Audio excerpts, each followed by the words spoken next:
back. If you're new here, my name is Danielle with Cookies and Bacon, and today I'm going to be sharing with you a Magnolia table recipe. This is going to be her orange scones.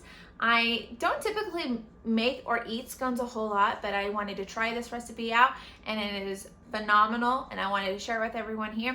If you enjoy this video, go ahead and give me a thumbs up. That would be awesome. Go ahead and grab your apron and let's get started. In a medium bowl, we're going to mix our dry ingredients. So we're going to mix 2 cups of all-purpose flour, 1.5 teaspoons of baking powder, 1/2 teaspoon of baking soda, 1/2 teaspoon of salt, and then I just kind of stir it all together to get it well combined. And then we're going to add an egg in a separate small bowl.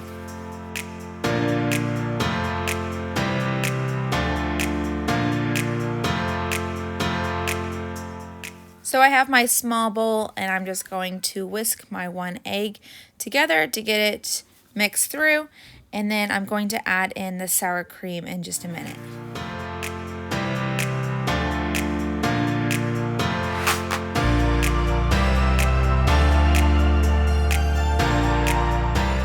I'm going to add in about 3/4 cup of sour cream, and I know that kind of sounds crazy to add sour cream to these scones, but trust me, this is delicious and you're not going to want to miss this ingredient.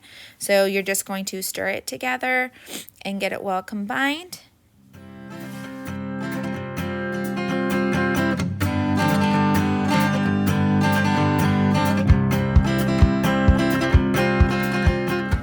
This is also a step you definitely do not want to miss. These are orange scones, so you really want to make sure to get some orange zest in there. It'll make it so flavorful. You're going to need about 1 teaspoon of orange zest, and we're going to just mix that with our sugar, and it does take a while to get it well combined. I think it took maybe at least 5 minutes for me to incorporate the zest and the sugar, but it's well worth it in the end.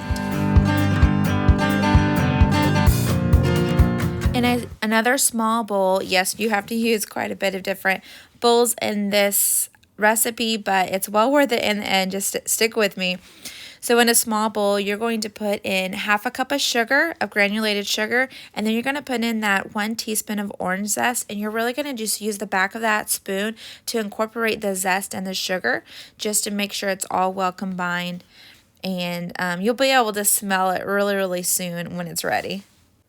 And you're just going to pour that sugar mixture into our flour mixture and stir it up, get it well combined. And then we're going to add in our butter, which is 12 tablespoons of butter or 1.5 sticks. It's better if you use this frozen. Mine was really, really cold. It wasn't frozen, but it was fresh out of the fridge. And I just chopped it up and put it in my flour mixture. You can even grate the butter, and that works really, really well. It does take more time, but it does work better than doing this, because when you mix it all together, it just takes a long time to get it to be like pea-sized. So once you have all the butter in there, then you're just going to crumble it up to be about pea size, like I said earlier.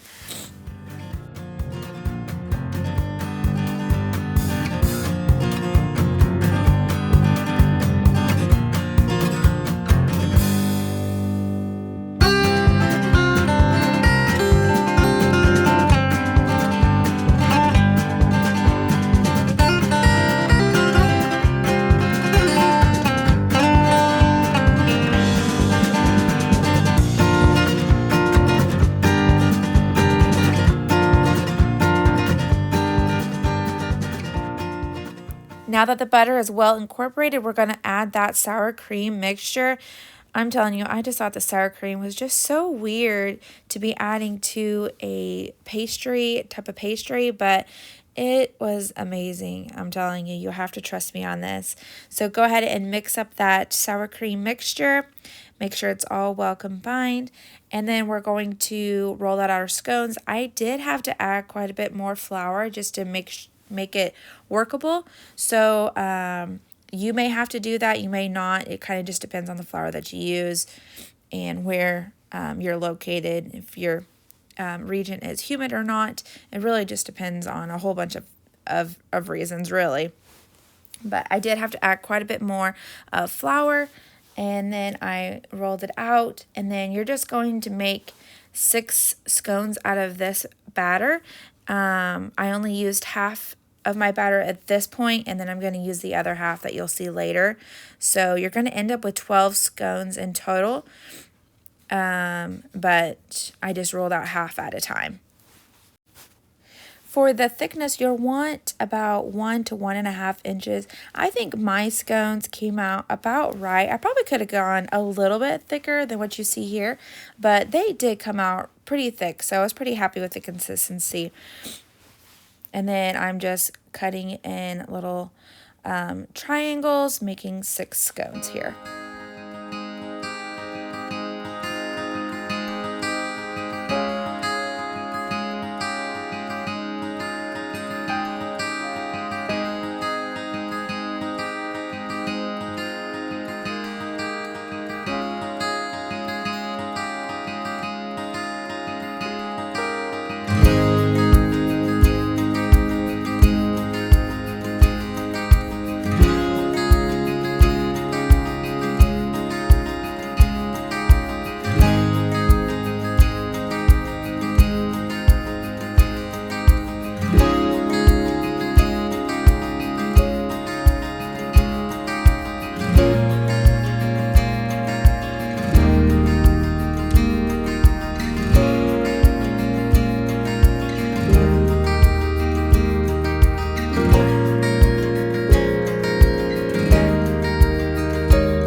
And now they are ready for the oven.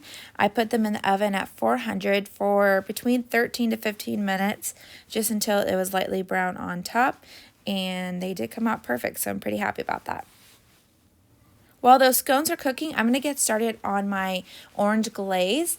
And I'm going to need about 1 3/4 cup of sugar, 1 teaspoon of orange zest, 3 tablespoons of melted butter, 3 tablespoons of orange juice, and then a teaspoon of vanilla extract. It also calls for 1/2 teaspoon of maple syrup, which I found out to be a really good add-in to that. I don't usually put maple syrup in with my glazes, but it turned out to be pretty good. And then I'm just going to mix it up, get it well combined. And this came out a little bit thicker, so you can do whatever you want.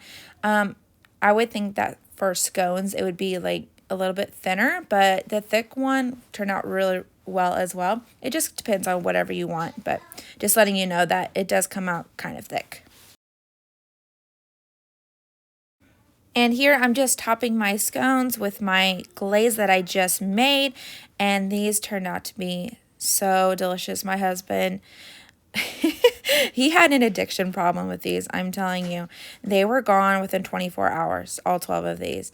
It was insane. He thought that they were like scones on crack. He was heavily addicted. I think he said it's like his favorite dessert / breakfast that, you know, I've made in a while. So yeah, he had an addiction problem. But these turned out to be so good. You will not be disappointed with these scones. So I hope that you give it a try. If you do give it a try, go ahead and leave me a comment and let me know what you think. Or if you've already tried these Magnolia scones before, let me know what you think. These are definitely going to go on the list of things that I need to make again in the future.